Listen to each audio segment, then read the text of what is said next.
The distress signal should not have existed. Every military frequency inside the Perseus drift had gone silent 17 days earlier. Cargo lanes stopped transmitting. Listening stations vanished without warning. Entire colonies disappeared so completely that nearby systems reported only static where billions of life forms had once lived. At first, the Galactic Directorate blamed pirates, then terrorists, then equipment failure. But when the Fourth Battle Fleet failed to report in, panic spread faster than any official announcement ever could. Because fleets did not disappear. Not the Ninth Dominion Fleet. Not with its moonbreaker cannons and quantum shield lattice.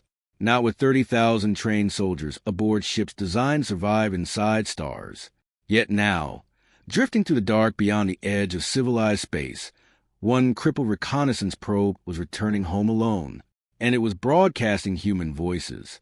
The chamber inside Citadel Kepri remained completely silent as the recording began to play.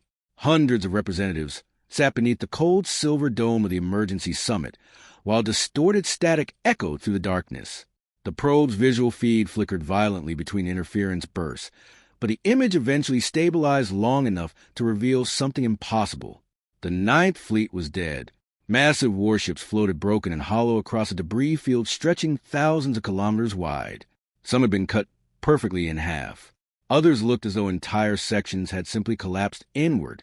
There were no signs of orbital bombardment, no radiation signatures, no evidence of large-scale fleet engagement. It looked surgical, precise, intentional. Then the camera turned toward the prison moon.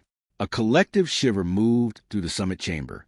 Black smoke drifted from the station's fractured surface, while emergency lights pulsed weakly beneath enormous impact scars. The prison moon was considered one of the most secure facilities in known space, built inside the shell of a hollowed asteroid and protected by defense systems capable of vaporizing invasion fleets before they reached firing range. Yet something had breached it from the inside. The probe descended lower. Bodies appeared first. Armored soldiers from the Directorate lay motionless along the corridors, but none of them had visible injuries. No burns, no bullet wounds, no explosions. Their weapons remained clutched in frozen hands, as if death had simply passed through the station like a shadow. Then the audio changed. Heavy footsteps echoed through the corridor. Slow, measured, human.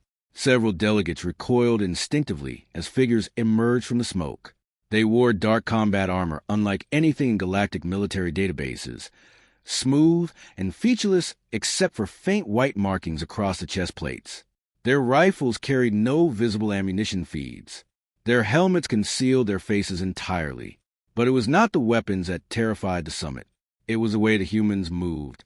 Calm, not victorious, not enraged, not hurried, certain. The lead figure stopped beside one of the dead commanders and crouched slowly. A gloved hand reached toward the officer's identification crest before transmitting information somewhere beyond the probe's range. Then, for the first time, the human spoke. We found another name. The voice was low, controlled, almost emotionless. Behind the speaker, another armored human stepped from the smoke, carrying a metallic container no larger than a child's coffin. Strange symbols glowed across its surface. The probe's translation systems failed repeatedly while trying to interpret them. One of the summit representatives finally broke the silence. What are they taking? No one answered, because the recording had not ended yet. The probe moved deeper into the prison moon, until the corridor opened into a massive detention chamber. The walls were covered in thousands of engraved names written in dozens of alien languages. Some were ancient, others had been carved recently enough that fresh metal dust still drifted through the air. At the center of the chamber stood a single human woman, without a helmet, gray streaks cut through her dark hair. A long scar across one side of her face. But her eyes were what froze the entire summit into silence. Not anger, not hatred, recognition. As though she had finally found something she had been searching for across half the galaxy. She stepped toward the wall slowly, touching one engraved name with trembling fingers before speaking softly enough that the probe almost failed to capture it. 31 years, she whispered. And now we know who opened the gates. The recording glitched violently. Warning alarms screamed somewhere beyond the chamber. One of the armored humans suddenly turned toward the probe's position. Then the feed ended. Inside Citadel Kepri, no one moved, because for the first time in modern galactic history, the summit delegates understood something far worse than invasion had entered their civilization. Humanity was not attacking worlds for territory. Humanity was hunting. 31 years earlier, before the disappearances in the dead fleets and the whispered fear surrounding humanity's name, Earth had been considered harmless. Interesting, perhaps. Violent by civilized standards. Emotionally unstable. But ultimately insignificant. That was a conclusion recorded by Observer Unit 7 after first contact surveys completed across the Sol system. Humanity possessed primitive faster-than-light theories, fractured governments, resource conflicts, and a dangerous fascination with weapon development. But they remained trapped inside their own star system, arguing over borders drawn by dead ancestors. Compared to the ancient powers governing the galaxy, Earth looked less like a future threat and more like an isolated experiment waiting to mature, which was precisely why the Directorate chose it. The official records claimed Earth had been protected under passive observation treaties. Those records were lies. Deep beneath the financial sectors of the Directorate, hidden committees saw humanity differently, not as equals, not as a civilization, but as a controllable variable. Human psychology fascinated them because it contradicted established galactic behavior models. Humans adapted too quickly under pressure. They formed emotional bonds stronger than predictive systems considered rational. Most importantly, humans survived conditions that should have broken them entirely. The Directorate wanted to know why, so they built the Harvest program. At first, the manipulation seemed small enough to escape notice. Artificial economic crashes triggered through hidden market interference. Proxy wars fueled by off-world weapons secretly introduced through black market channels.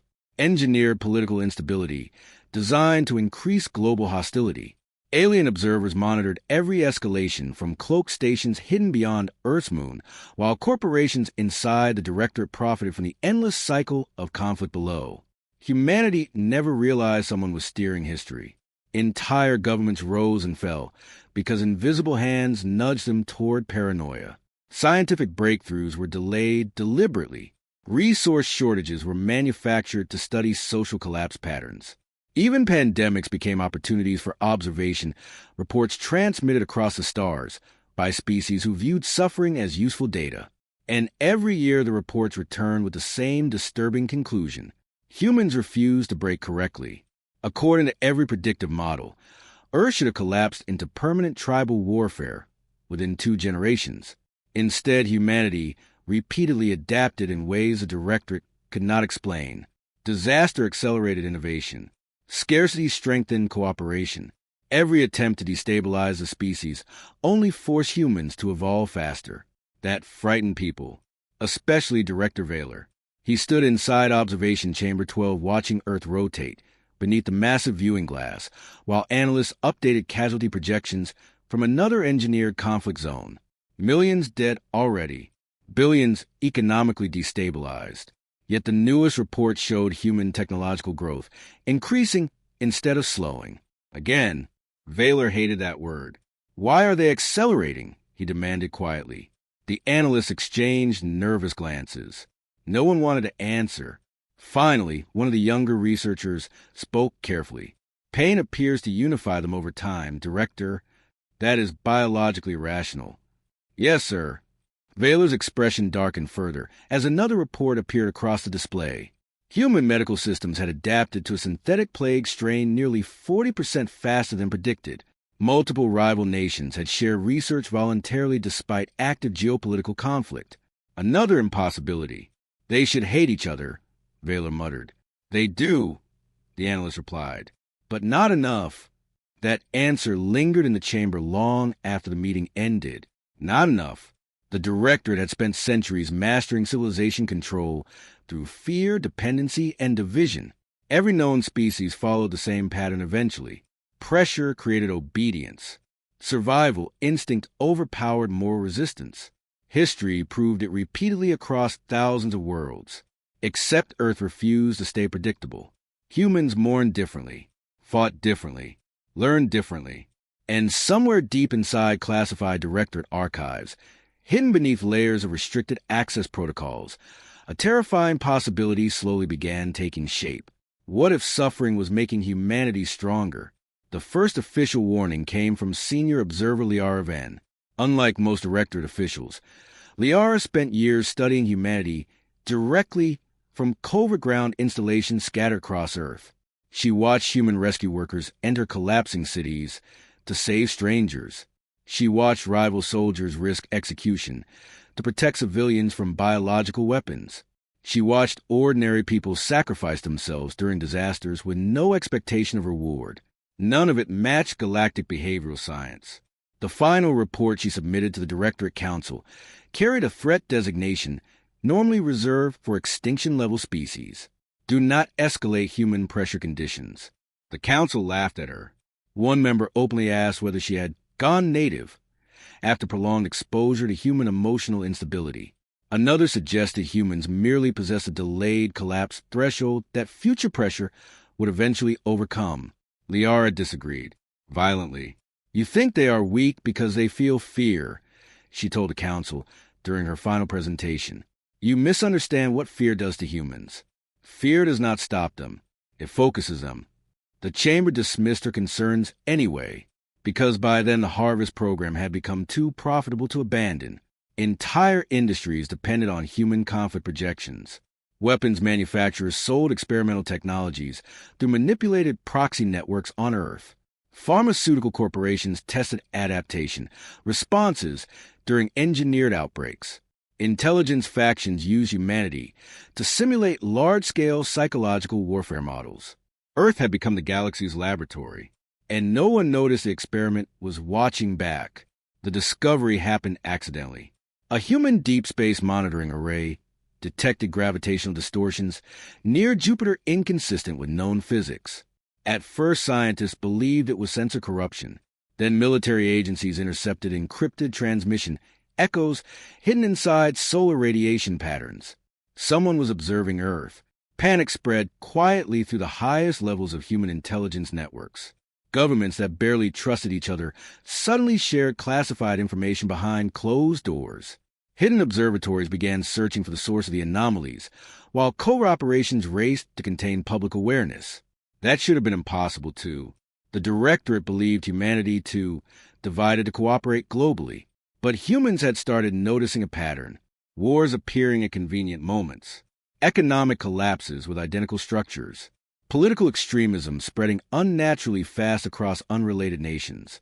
Entire intelligence communities slowly realized invisible pressure was shaping human civilization from the shadows. And for the first time in modern history, humanity stopped blaming itself long enough to ask a terrifying question. What if someone wanted Earth broken? Director Vaylor received confirmation 3 days later when a stolen human transmission breached Directorate surveillance channels. The message contained only 6 words. We know we are not alone. For the first time since the Harvest program began, fear entered the Directorate. Real fear, because humanity was never supposed to notice the cage. The Directorate's first instinct was not panic. It was containment. Within hours of intercepting the human transmission, emergency sessions ignited across hidden government sectors buried deep beneath the capital world of Asteron Prime. Intelligence chiefs demanded immediate suppression operations. Corporate factions argued for accelerated destabilization before humanity could unify further. Military strategists proposed surgical strikes against Earth's orbital infrastructure to erase evidence before humans understood what they had discovered. But beneath the arguments, one reality poisoned every discussion. Humanity had seen the strings, and once humans noticed a pattern, they became dangerously difficult to control. Director Vaylor understood that better than anyone. He sat alone inside the observatory vault watching archive footage from Earth cycle endlessly across towering holographic screens. Human wars, human disasters, human recoveries. Again and again the same contradiction emerged. They endured too much. Most civilizations fractured permanently after prolonged systemic pressure. Galactic psychology considered it inevitable. Social collapse produced obedience. Fear produced dependency. Controlled populations became stable populations. Humanity did the opposite. The more pressure Earth survived, the faster humans adapted. That was no longer theory. It was measurable. Military technologies were advancing ahead of predictive models. Human cyber warfare capability had tripled in less than 6 years. Independent research coalitions were forming across national borders despite escalating political division. Even more disturbing, humans had started constructing deep space listening stations in secret locations hidden beneath civilian infrastructure. They were preparing for something. Vaylor finally muted the projections and stared into the darkness beyond the viewing glass. For the first time in centuries, uncertainty touched him. "Perhaps," he said quietly to the empty chamber, "we taught them too well." 3 weeks later, Earth went silent. Not partially. Completely. Every covert directorate observation station inside the Sol system stopped receiving transmissions within the same 19-second window. Surveillance satellites lost targeting lock simultaneously. Hidden communication relays vanished from quantum tracking networks as if entire installations had simply ceased existing. Then the stations themselves disappeared. One by one, no distress calls, no debris fields, no energy signatures, just absence. At first, the directorate assumed human militaries had somehow uncovered isolated facilities. That explanation lasted less than a day, because humans began removing stations hidden in places no Earth government should have known existed. Deep ocean monitoring arrays vanished beneath the Pacific trenches. Cloaked observation platforms near Neptune stopped responding entirely. Even black site relay structures buried inside uninhabited asteroid clusters disappeared without warning. Someone on Earth was hunting them, and whoever was possessing possible intelligence access. Panic spread quietly through directorate command sectors. Emergency evacuation orders were issued across dozens of covert facilities throughout Sol space, while analysts desperately searched for infiltration leaks. They found none. Humanity should not have known where to look, yet somehow they did. Then came the final transmission from observation post Erebus. The footage arrived corrupted and fragmented, captured by automated emergency systems seconds before the station vanished permanently. At first, the recording showed only empty metallic corridors bathed in red warning lights. Then the camera shifted toward the docking bay.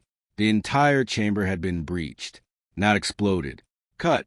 Massive reinforced blast doors nearly 2 meters thick lay open with surgical precision, their edges glowing white from impossible heat exposure. Bodies floated motionless through the airless bay while emergency sirens echoed through the station. And standing in the center of the destruction were humans, not soldiers, not governments. Something else. They wore improvised vacuum armor assembled from stolen director technology, fused with crude human engineering. Their movements lacked military uniformity, yet carried terrifying coordination. One figure moved toward the emergency camera slowly, before removing a damaged helmet. A woman, young, exhausted, but her eyes froze every analyst who later reviewed the footage, not because of rage, because of focus. The kind born from people who had already sacrificed too much to stop now. She looked directly into the camera. "We know what you did to us," she said calmly. Then the transmission ended. Observation post Erebus never reappeared. Neither did its crew. The director officially classified the incident as a localized insurgency event. Publicly, nothing had happened. Trade continued. Markets stabilized. The galactic population remained unaware that humanity had begun systematically dismantling hidden surveillance infrastructure across an entire star system. But inside intelligence circles, fear spread rapidly. Humans were evolving faster than containment projections allowed. Worse, they were learning asymmetrically. Every destroyed director facility created another blind spot. Every stolen database revealed additional secrets. Human cyber intrusions became increasingly sophisticated with each encounter, suggesting they were reverse engineering alien systems in real time. No species adapted this quickly. No species should have survived this level of manipulation without collapsing internally. Yet somehow Earth had transformed isolation into acceleration. That realization became horrifyingly clear when the mining world of Orpheus Station disappeared. Officially, Orpheus was insignificant, a remote extraction colony processing heavy metals near the outer sectors. Unofficially, it housed one of the Directorate's oldest archival vaults containing classified records tied to the Harvest Program's earliest operations on Earth. 3,000 personnel lived there. Only one survived. The escape shuttle drifted into civilized space 2 weeks later, carrying a single maintenance worker barely coherent from shock. Emergency recovery teams initially assumed radiation trauma until they reviewed his testimony. Again, and again, and again, the worker claimed human ships emerged directly inside the station perimeter without triggering any long-range sensors. No fleet signatures. No detectable engine output. Just sudden arrival. Then the lights died. Security systems failed simultaneously across every sector. Doors sealed shut. Communication arrays turned against station personnel, broadcasting human voices through emergency channels while automated defenses massacred fleeing security teams. But the part investigators could not explain came next. The humans never targeted civilians. Not once. Instead, they moved through Orpheus Station with terrifying precision, ignoring entire sections of the colony while hunting specific individuals hidden deep within restricted command sectors. They knew every name. The survivor whispered during interrogation. Every office. Every access code. They walked through the station like they built it themselves.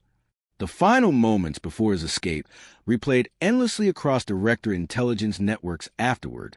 A human operative standing inside the archive vault beneath Orpheus Station. Thousands of classified files surrounded him. The operative activated the station-wide transmission system before speaking a sentence that would eventually terrify the entire galaxy. We found the first list. Then Orpheus Station vanished from every star chart permanently. No wreckage was ever recovered. And somewhere beyond civilized space, humanity finally learned who had opened the cage first. The galaxy did not fear humanity immediately. At first, it feared uncertainty. Entire sectors became infected with rumors impossible to verify. Merchant crews whispered about black ships appearing, without warning beyond trade corridors. Military patrols reported encrypted transmissions hidden inside civilian broadcasts. Colonial governors vanished from secured compounds only for detailed confessions to emerge days later across public networks, exposing crimes buried for decades beneath classified authority seals. No one understood the pattern yet, only that something invisible was moving through civilization with terrifying precision. Then the first chancellor died live on broadcast. The assassination shattered whatever illusion of control the Directorate still possessed. Chancellor Mara Vance had spent most of his career denying the existence of the Harvest Program despite secretly authorizing its expansion for 19 consecutive cycles. Publicly, he remained untouchable, protected by layered security fleets, biometric fortresses, and quantum prediction systems capable of identifying assassination threats hours before execution attempts occurred. None of it mattered. The broadcast began routinely enough. Mara Vance stood before the assembly spire delivering reassurances about isolated extremist attacks, while promising increased stability measures throughout affected systems. Financial markets had already begun collapsing from mounting disappearances, and public pressure demanded answers the Directorate could no longer provide. Then the transmission behind him changed. Without warning, the massive holographic seal of the Directorate dissolved into unfamiliar symbols glowing stark white against blackness. The security team surrounding Mara Vance reacted instantly, weapons drawn toward every entrance simultaneously. Too late, a voice echoed through the chamber. "Human, calm. You built your empire by hiding consequences behind distance." Panic spread across the assembly floor as communication systems failed one by one. Emergency exits sealed shut automatically. Surveillance drones turned away from the crowd and focused entirely on Chancellor Mara Vance. The human voice continued. "You thought suffering became meaningless if it happened far enough away from your own worlds." Security officers screamed into dead communication channels, while technicians fought to regain system control. Nothing responded. Somewhere inside the chamber, humanity was already present.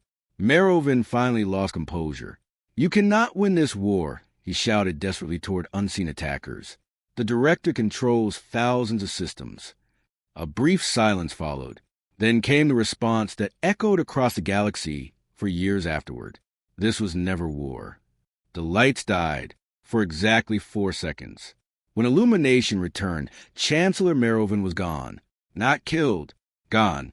The only thing left behind was a small metallic cube resting where he had stood moments earlier. Inside the cube, investigators later discovered 37,000 names.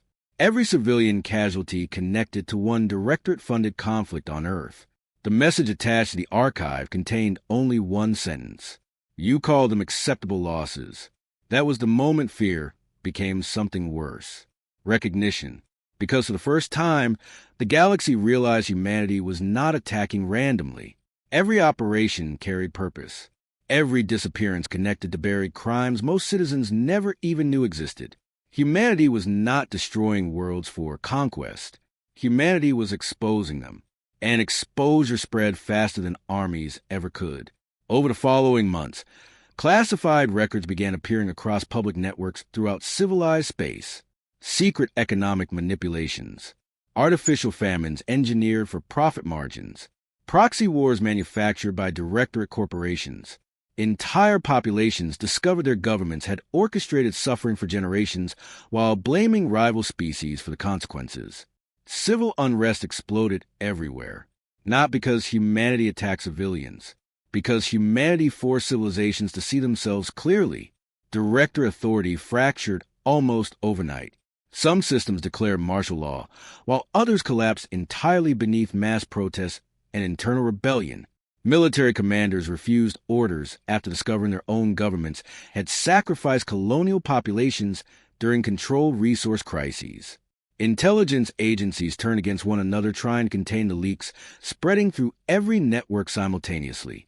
And always, somewhere inside the chaos, humanity remained one step ahead. No fleet could locate their bases. No surveillance system could track their movements consistently. Human operatives appeared and vanished like ghosts carrying impossible amounts of classified intelligence. Entire black-budget facilities disappeared without detectable invasions. Supply chains collapsed from sabotage executed months before anyone realized infiltration had occurred. It felt less like fighting an enemy and more like civilization itself was unraveling from hidden fractures no one knew existed. Then humanity finally spoke publicly.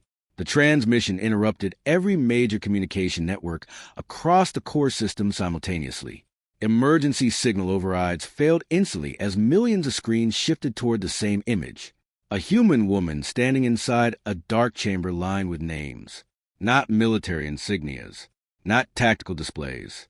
Names. Thousands of them engraved across towering black walls, disappearing into darkness beyond the camera's reach. The woman herself appeared older than the figures recorded during earlier attacks. Gray streaks crossed her hair. Deep exhaustion rested behind her eyes. Yet her voice carried absolute control when she began speaking. "My name is Mara Vance," she said quietly. 31 years ago, your governments decided humanity was weak enough to exploit safely. You poisoned our economies. You engineered our wars. You profited from our suffering while observing us like animals inside a laboratory. The galaxy watched in stunned silence. We spent decades asking ourselves why our world remained trapped in endless cycles of violence. Why every generation inherited new disasters engineered by invisible hands. Why progress always arrived beside catastrophe. Her expression hardened slightly. Then we discovered you. Panic erupted inside director command sectors. Officials demanded immediate signal termination, but every countermeasure failed before activation. Humanity controlled the networks now. Mara continued calmly. You believe we seek revenge. That assumption comforts you, because revenge eventually burns itself out. She stepped aside slowly, revealing more walls covered in names stretching endlessly through the chamber. This is not revenge. The camera shifted toward the engraved memorials. Every name belonged to a human casualty connected to the Harvest Program. Wars, famines, economic collapses, plagues. 31 years of engineered suffering carved into black stone. This, Mara said softly, is correction. The transmission ended immediately afterward. No threats, no demands, just silence. And somehow that silence terrified the galaxy more than violence ever could, because deep inside Directorate Intelligence archives, hidden reports already confirmed the horrifying truth. Humanity was no longer acting emotionally. They had moved beyond rage, and species capable of turning pain into patience were far more dangerous than anyone had imagined. 3 days later, emergency fleets arrived at Vault Sigma, the Directorate's most secure intelligence repository. They found every defense system intact, every security code functional, every perimeter untouched. But the archive itself was empty. Millions of classified files had vanished without forced entry. At the center of the vacant chamber, investigators discovered only a single handwritten sentence etched into the metal floor. "We know who gave the first order." And beneath that message rested a name no one outside the highest levels of the Directorate should have known existed: Director Vaylor. Director Vaylor disappeared 6 hours before the arrest order reached his residence. That alone terrified the Directorate more than Mara Vance's transmission ever had. Vaylor was not merely a government official. He was one of the architects behind the entire modern power structure governing civilized space. Entire intelligence branches answered to him indirectly. Economic councils rose or collapsed based on his recommendations. He possessed enough classified authority to erase planetary records with single authorization sequence. And now the most protected individual in the Directorate had vanished without triggering a single security alert. No forced entry. No ship departure logs. No biological traces. Only an empty room overlooking the capital skyline and one shattered observation window facing the stars. Panic spread upward instead of downward this time, because the elites finally understood something ordinary citizens still did not. Humanity was reaching places that should have been unreachable. Inside emergency command chambers buried beneath Asteron Prime, high-ranking officials argued through sleepless cycles while riots consumed the surface cities above them. Entire populations demanded public trials after leaked archives exposed decades of manipulation. Military sectors fractured daily. Some fleets pledged loyalty to collapsing governments, while others withdrew entirely rather than fire on civilian uprisings. And still the human attacks continued. Not large invasions. Precision removals. A financier vanished from secured orbital habitat moments before encrypted ledgers exposing engineered famines appeared online. A corporate dynasty overseeing biological research facilities disappeared alongside records linking them to human epidemic experimentation. Governors who once commanded sectors worth trillions began waking to find human symbols burned into their walls despite impossible security measures surrounding their compounds. The message remained painfully consistent.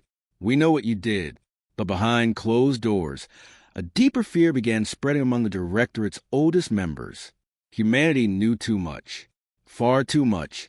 That realization finally broke Chancellor Sheridan during the 42nd Emergency Summit held beneath the Capitol archives. Unlike the previous leaders who dismissed humanity as emotional extremists, Sheridan understood the terrifying scale of what was unfolding, because he recognized the names humanity targeted first. Not military officers, not public officials, founders, the oldest bloodlines in the Directorate, the hidden dynasties that existed long before modern galactic governments formed. At first, the pattern seemed impossible to notice unless someone already knew where to look. Every vanished executive, every exposed corporation, every destabilized financial sector traced back toward the same interconnected families hidden behind centuries of shell governments and proxy administrations. Humanity was not dismantling civilization randomly. They were cutting toward its spine. Sheridan finally voiced the truth aloud inside the emergency chamber. This was never about Earth. The room fell silent instantly. Several intelligence directors exchanged alarmed glances, while others demanded clarification. But Sheridan ignored them. His hands trembled visibly as he activated an ancient classified archive hidden beneath Directorate security layers, so restricted most officials did not know it existed. A symbol appeared above the chamber table, a white circle surrounded by 7 black stars. Half the room visibly recoiled. Others went pale. One military commander stood abruptly. You said they were extinct. They were supposed to be, Sheridan whispered. The archive opened slowly. What followed shattered the last illusion surrounding the Harvest program forever. Long before humanity reached the stars, before the Directorate unified the core systems, before modern galactic civilization stabilized beneath centralized governance, there had existed another ruling structure hidden above all governments. The Ascendancy. Not an empire, a network. Ancient dynasties controlling civilizations indirectly through manipulation, engineered wars, economic dependency, and carefully maintained instability. They never ruled openly because open rulers became targets. Instead, they shaped history quietly while entire species believed chaos occurred naturally. The Director itself had eventually become one of their tools. Earth had never been special. It had simply been next. The chamber remained frozen as classified records unfolded across the displays. Entire civilizations erased after becoming too independent. Scientific breakthroughs suppressed for threatening economic monopolies. Rebellions manufactured intentionally to justify military expansion. Species manipulated into dependency before being absorbed economically generations later. The Harvest program was merely a continuation of a system thousands of years old. But one detail horrified Sheridan more than everything else combined. Humanity uncovered all of it. How? One official whispered weakly. No one answered immediately. Then another archive opened automatically. Unauthorized access. The chamber lights dimmed. Human symbols appeared across every screen simultaneously. And Mara Vance stepped into view again. Only this time she looked exhausted. Not triumphant. Not hateful. Tired. You still don't understand, she said quietly. Security systems failed across the chamber instantly. Armed guards raised weapons toward the displays as if violence could stop a transmission already inside their networks. Mara barely acknowledged them. For 31 years we thought we were fighting for revenge. Her eyes moved across the terrified officials slowly. Then we found your hidden archives. Behind her, enormous holographic projections illuminated the darkness. Thousands of worlds, destroyed worlds, entire species erased from history long before humanity evolved intelligence on Earth. The chamber temperature seemed to drop. You manipulated civilization for profit, Mara continued. You engineered suffering because unstable populations were easier to control. You turned war into infrastructure. Her voice hardened slightly. Earth was not your first experiment. The military commander who recognized the Ascendancy symbol spoke next, barely audible. How many civilizations? Mara stared directly into the camera. We stopped counting after 83. Silence swallowed the chamber completely. For the first time since humanity emerged onto Galactic stage, fear shifted direction entirely. Not toward humans, toward the realization of what had ruled civilization all along. Mara stepped closer to the transmission lens. You think we became monsters because of what happened to Earth. Her expression darkened with something colder than anger. No, Earth only opened our eyes. The projections changed again. Now they showed human fleets striking hidden facilities across multiple sectors simultaneously. Secret prisons, genetic laboratories, financial archives buried beneath planetary cores. Entire hidden infrastructures collapsing under coordinated attacks. Humanity had spent decades infiltrating the galaxy quietly, not preparing for conquest, preparing for exposure. The systems controlling the civilization are ending, Mara said. Not because we seek power, because no species should ever suffer under hidden rulers again. One official finally found his voice. And what replaces them? For the first time, uncertainty crossed Mara's face. That frightened Sheridan more than anything else had, because suddenly he realized humanity had not fully answered that question themselves. The transmission began dissolving into static, but before disappearing completely, Mara delivered one final sentence that echoed to the chamber long after the screens went dark. The problem, she said softly, is that some humans no longer want justice. Then the signal ended. And somewhere beyond civilized space, humanity itself was beginning to fracture. The fractures inside humanity remained invisible at first. From the outside, the Terran campaigns continued with terrifying efficiency. Hidden ascendancy vaults vanished one after another. Secret financial nexuses collapsed overnight. Entire shadow networks controlling trade routes military production, and planetary governments disappeared beneath coordinated human strikes executed so precisely they felt supernatural. To the rest of the galaxy, humanity still looked united, relentless, unstoppable. But deep inside the territories now controlled by the Terran resistance, another war had already begun quietly, not over survival, over what humanity was becoming. Mara Vance understood the danger before anyone else. She saw in the faces of younger commanders raised during the years of hiding, children who grew up inside underground bunkers, studying stolen alien archives beside mass, casualty records from Earth, soldiers trained from birth beside memorial walls listing billions of dead humans manipulated, starved, or sacrificed by forces they never even knew existed. Those children were adults now, and unlike the survivors who still remembered Earth before the revelation, they had never known peace. Only purpose, only memory, only rage sharpened into discipline. That rage had built humanity into the most dangerous force in the galaxy. Now it threatened to consume them from within. The breaking point came on Valkyros Station. Officially, Valkyros was a neutral medical world housing nearly 12 million civilians from dozens of species displaced during the collapse of Director Authority. Refugees flooded its orbital sectors daily, while exhausted governments struggled to maintain order across increasingly unstable territories. Unofficially, Valkyros concealed one of the final Ascendancy Command nexuses beneath its southern continental shield grid. Human intelligence uncovered it first. Mara authorized a surgical extraction mission immediately. But when Terran fleets arrived in orbit, they found another human force already waiting. Black warships. No diplomatic codes. No command authorization signatures. Only a single transmission broadcast openly across every channel. They all knew.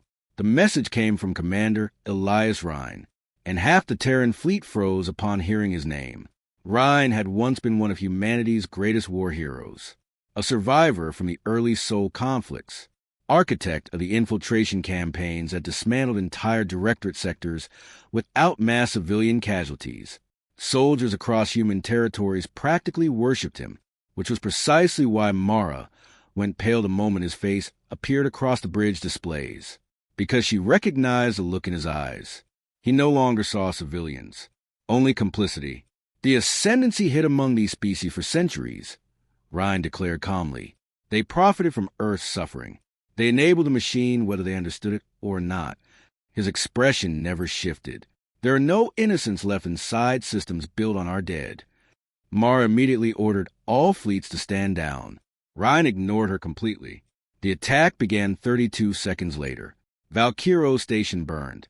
Orbital defense grids collapsed beneath impossible human cyber warfare assaults, while black Terran warships pierced the atmosphere like falling blades.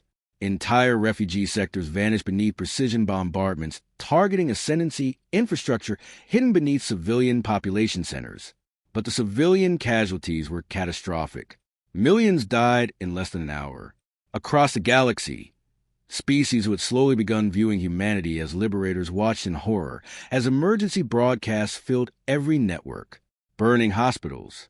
Refugee convoys vaporized during orbital strikes. Children screaming beneath collapsing shelters while black Terran insignias appeared through the smoke. The psychological damage spread instantly. Humanity had crossed a line everyone feared eventually awaited them. Mara herself arrived planetside during the final evacuation collapse near the southern medical districts. Smoke choked the sky while rescue teams dragged survivors through shattered streets illuminated by burning debris falling from orbit.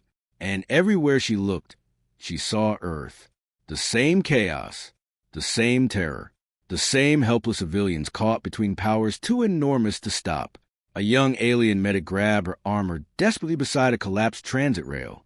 "You said you were different," he whispered. Mara had no answer. Above them, black Terran dropships descended through the flames, carrying Rhine soldiers directly toward the hidden Ascendancy nexus beneath the city. They moved like machines now, emotionless, certain. Humanity at its most terrifying. Mara pursued them anyway. The underground complex stretched for kilometers beneath Valkyros, protected by ancient security systems older than most civilizations still alive. Ascendancy officials fled deeper into the structure, while automated defenses tore through both Terran factions indiscriminately.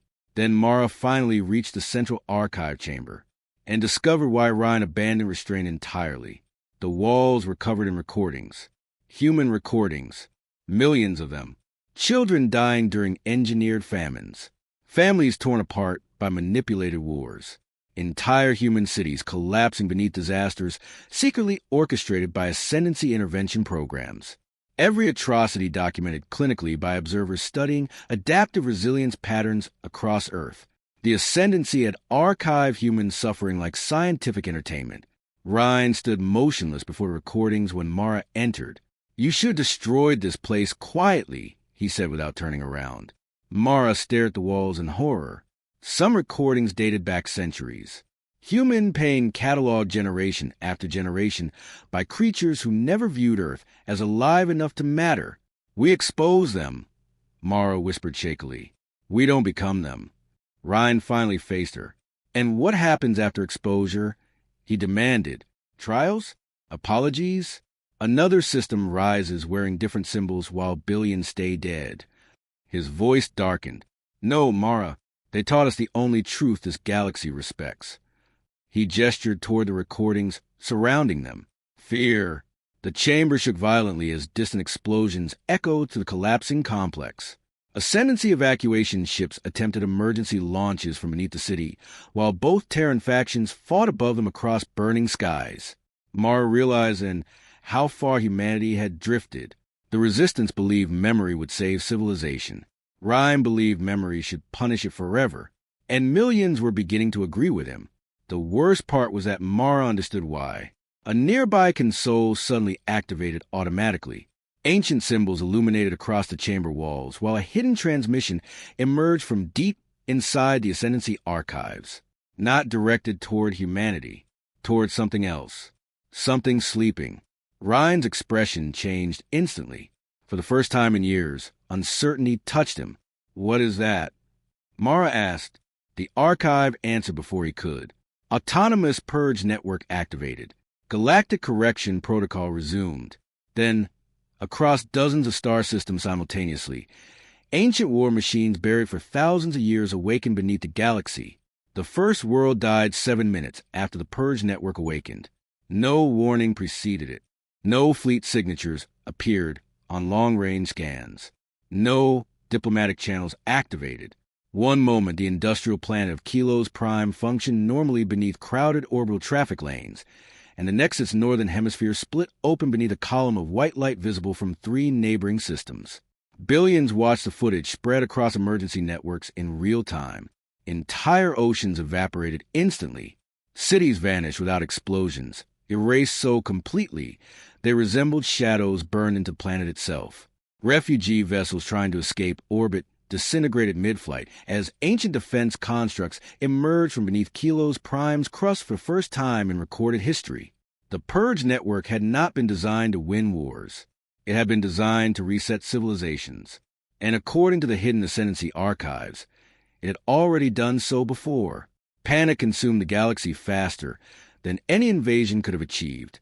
Civilian populations flooded hyperspace, corridors desperately fleeing toward territories rumored to remain safe, while governments collapsed attempting to coordinate responses against enemies older than their recorded histories. Entire military coalitions vanished during first contact engagements because the Purge constructs adapted faster than predictive systems could process. Every battle made them smarter. Humanity recognized the pattern immediately because it resembled themselves. Mara Vance stood inside Terran Command, watching casualty projections climb into extinction-level territory, while emergency transmissions screamed across overlapping displays. The moderate Terran factions had stopped hiding their fleet positions entirely now.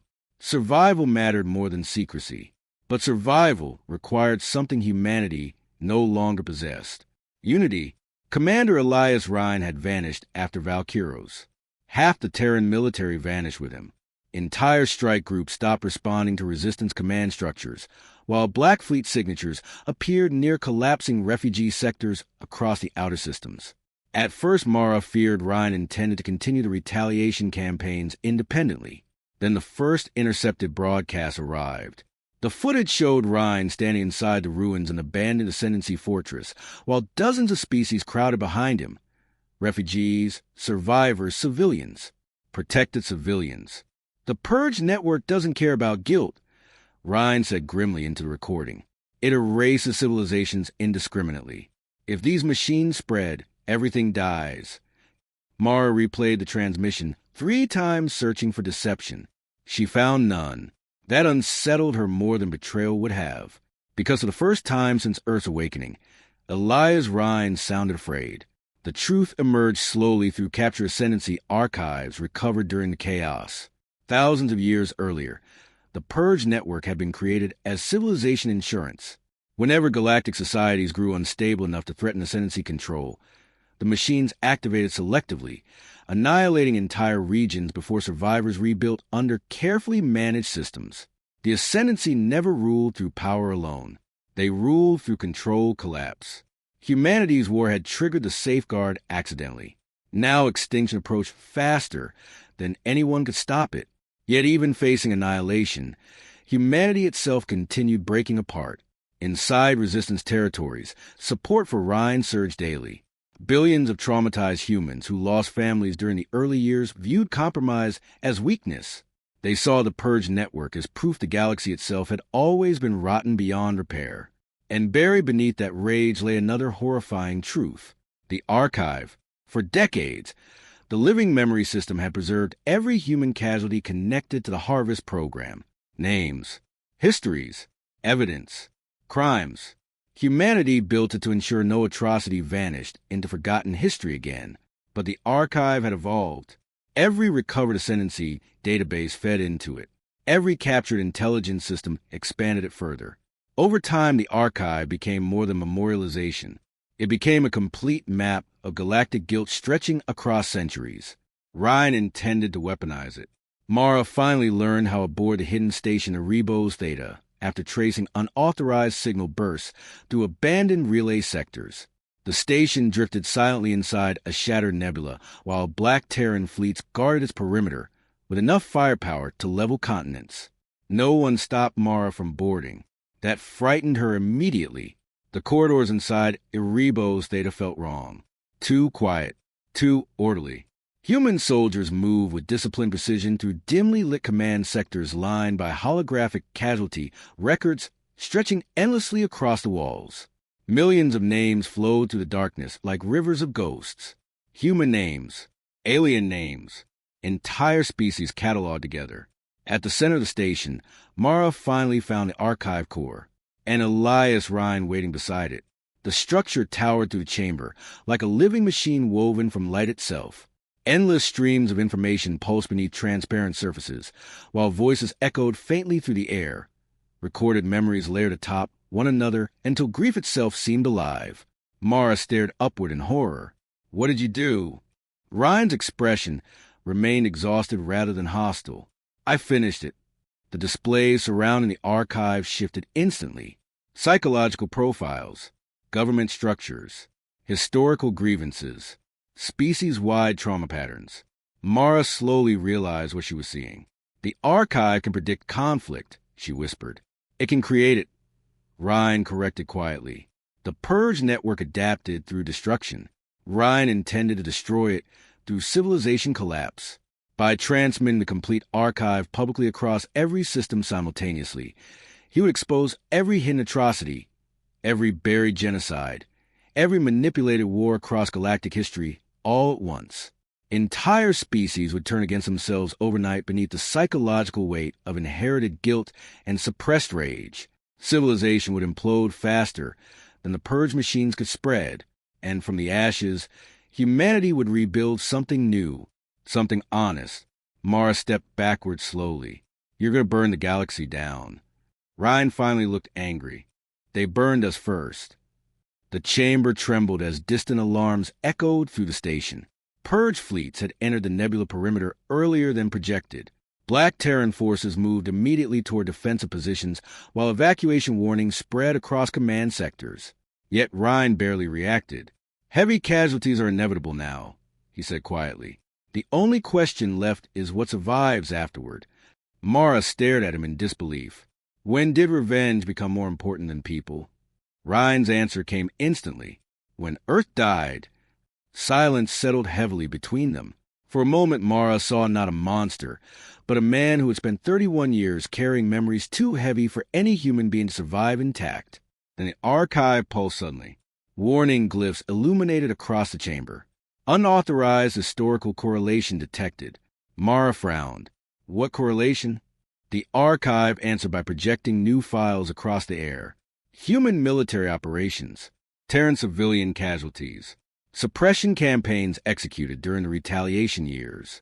Entire alien refugee sectors eliminated quietly after suspected ascendancy collaboration. The chamber went still. Mara felt cold spreading through her chest as more records surfaced. Humanity had buried atrocities too. Not on ascendancy levels. Not even close. But enough. Enough to poison everything. Ryan stared at the projections silently for several seconds. Then, for the first time since Mara had known him, his certainty cracked. Because now the archive remembered humanity too. The Purge fleet entered the nebula like a wall of artificial stars. Hundreds of ancient war constructs emerged from hyperspace simultaneously, their pale surfaces glowing beneath currents of energy older than modern civilization itself. Entire asteroid clusters vaporized around them as defensive calculations unfolded faster than organic minds could comprehend. Black Terran fleets accelerated immediately to intercept, disappearing into storms of weapons fire bright enough to illuminate the surrounding void like a newborn sun. Inside Erebos Theta, the archive continued exposing humanity's hidden crimes in silence. No alarms mattered anymore. No propaganda survived anymore. Mara Vance stared at the expanding records projected across the chamber, while something inside her finally broke free from 31 years of rage. Not because humanity had become monsters, because humanity had become human again, flawed, wounded, capable of terrible things when consumed by fear, exactly like every civilization they once condemned. Elias Rhine remained motionless beside the archive core, while battle tremors shook the station around them. Outside, his fleets were dying to buy him time to complete the transmission sequence that would fracture the galaxy permanently. Yet now uncertainty hollowed his expression. The archive had stripped away the final illusion protecting him, moral certainty. "We told ourselves every death was necessary," he said quietly, almost himself. "Every operation, every retaliation, every civilian sector caught between targets." His voice grew distant. "We called it justice because the alternative was admitting we were becoming addicted to punishment." Mara looked toward the endless names surrounding them. Billions of dead across countless worlds. Human, alien, victim, and perpetrator intertwined until the categories themselves became meaningless. "That's what the Ascendancy wanted," she whispered. "Not obedience, not power." Her eyes lifted slowly toward the projections. They wanted civilizations too traumatized to trust each other. The realization settled over the chamber with crushing weight. The Purge network was never merely a weapon. It was a cycle, pain creating fear, fear creating violence, violence justifying control, again and again across history. And humanity, despite everything, had nearly inherited the machine instead of destroying it. Warning sirens intensified throughout the station. Purge constructs were breaching the outer defensive lines now.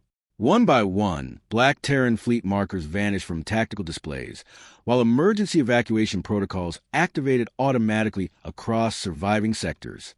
Ryan looked toward the transmission controls. "One broadcast ends civilization as we know it," he said softly. "Maybe that's the only way to break the cycle." Mara stepped beside him. "No," she replied. "That's how the cycle survives." For a long moment, neither moved. Then Mara reached toward the archive interface and changed the transmission parameters completely. Ryan turned sharply. "What are you doing?" "Something terrifying." The archive pulsed violently as billions of records reorganized themselves across the system. Human atrocities, ascendancy atrocities, director atrocities, every buried crime, every engineered war, every genocide, manipulation, and secret execution spanning thousands of years. Nothing removed, nothing protected, nothing hidden. Ryan finally understood. You're releasing all of it. Mara nodded slowly. No more selective memory. The station shook hard enough to fracture sections of the chamber ceiling as purge fire tore through nearby sectors. Emergency lights flickered violently while distant explosions echoed closer with every passing second. But inside the archive core, humanity made its final choice. Not revenge, not absolution. Truth. The transmission began. Across every surviving system in the galaxy, communication networks activated simultaneously. Civilian screens illuminated inside refugee camps, collapsing governments, battlefield command centers, orbital hospitals, shattered colonies, and dying fleets. And for the first time in recorded history, civilization saw itself clearly. The galaxy watched ascendancy rulers engineer extinction events for profit. They watched directorate officials manipulate entire species into endless wars. They watched human retaliation campaigns erase innocent lives beside guilty ones. They watched the machinery of fear consume generation after generation until no civilization remained clean enough to claim moral superiority. The psychological impact hit harder than any weapon ever could. Governments stopped issuing commands because populations no longer trusted them. Military units abandoned battle lines to protect civilians instead of territory. Entire fleets refused orders to continue retaliation campaigns once they understood the scale of manipulation shaping galactic history. Even the Purge network began faltering, because the ancient constructs depended on predictable conflict behavior. And suddenly, unpredictably, species began choosing cooperation instead. Human medics landed beside alien refugee convoys they once considered enemies. Former Directorate soldiers defended Terran evacuation corridors against advancing purge machines. Citizens across dozens of worlds ignored centuries of inherited hatred long enough to survive together. Not everywhere. Some systems still collapsed into violence. Some always would. But not enough. For the first time in thousands of years, fear stopped being civilization's primary language. Inside Erebos Theta, the final defensive line failed. Black Terran soldiers died holding the chamber entrances, while purge constructs carved through the station relentlessly toward the archive core. Mara could already feel the heat from distant fires spreading through collapsing corridors. Ryan watched the transmission continue spreading across the stars. Then slowly, finally, he deactivated the weapon protocols tied to the archive. The decision looked almost painful. I spent 31 years trying to make the galaxy hurt the way Earth hurt, he admitted quietly. Mara looked at him carefully. Did it help? Ryan stared toward the endless names surrounding them. No. The station trembled violently. Hull integrity warnings screamed through the chamber as purge constructs breached the final containment sectors. Beyond the collapsing walls, the blackness of space became visible through widening fractures. The end had arrived. Yet strangely, Mara no longer felt afraid, because outside the station, across worlds humanity once planned to punish forever, something impossible was beginning. Not peace, not forgiveness. Something harder. Memory without hatred. The archive core illuminated brighter than a star as its final command sequence activated automatically. Preservation protocol accepted.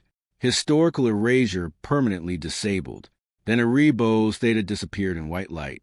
Months later, long after the Purge network collapsed beneath united resistance efforts, children across the recovering systems would visit the great memorial stations orbiting rebuilt worlds.